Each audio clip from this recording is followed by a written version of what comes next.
me, it's important to know where to start. Everything is unique. You're knitting all these elements together. It's just plowing through. Every job should be so easy.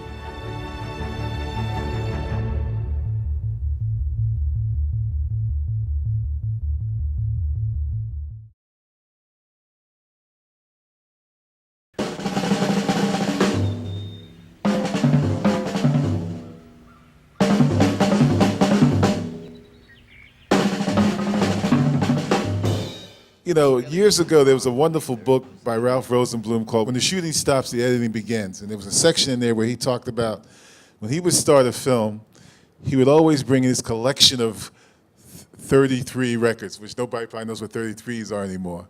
You know, he would bring in his record collection because those were the pieces of music that he would go through to find to use for his temp tracks, you know. So when I became a young editor and I started working on the film, I would always go to my library and get lots of music, you know, because I wanted to see what kind of music is going to work with this film I'm working with. So to me, music is always an important element because, again, you're knitting all these elements together. Picture, pieces of different sound from interviews from all over the place, you know, footage from different elements, different places, archival footage, and music. They turned that water cannon on. And it was absolute helter-skelter.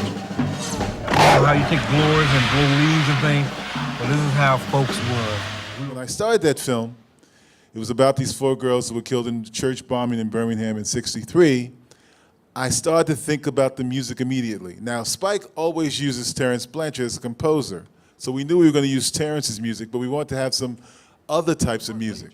But one of the important musicians I thought was important for this story about the '60s and the Civil Rights Movement, who was really integral to that period, was Max Roach, who's a great composer, percussionist. So I went to my library and I pulled out all my Max Roach percussion. And there was a wonderful album he did called Percussion Bittersweet. And I decided there was one section about the children being hosed and being attacked by the dogs, that I was going to use this Max Roach drum solo. I have always been afraid of dogs, and to have the police department have dogs on us, I mean, there were people being bitten by dogs as we were trying to run away from the dogs and the fire hoses with the water that were literally washing children down the streets. The other important thing, too, with editing is, you know, is not just picture and music, but also the use of sound.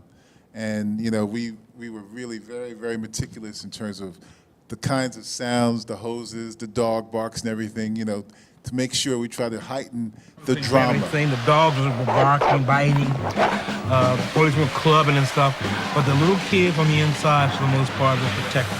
And this is one thing I always say about documentary editing, that to me, we're not here to make just like what I call the regular PBS documentary. We're trying to tell a story. We're trying to make it as dramatic, as emotional, as engaging as when you're watching a narrative film.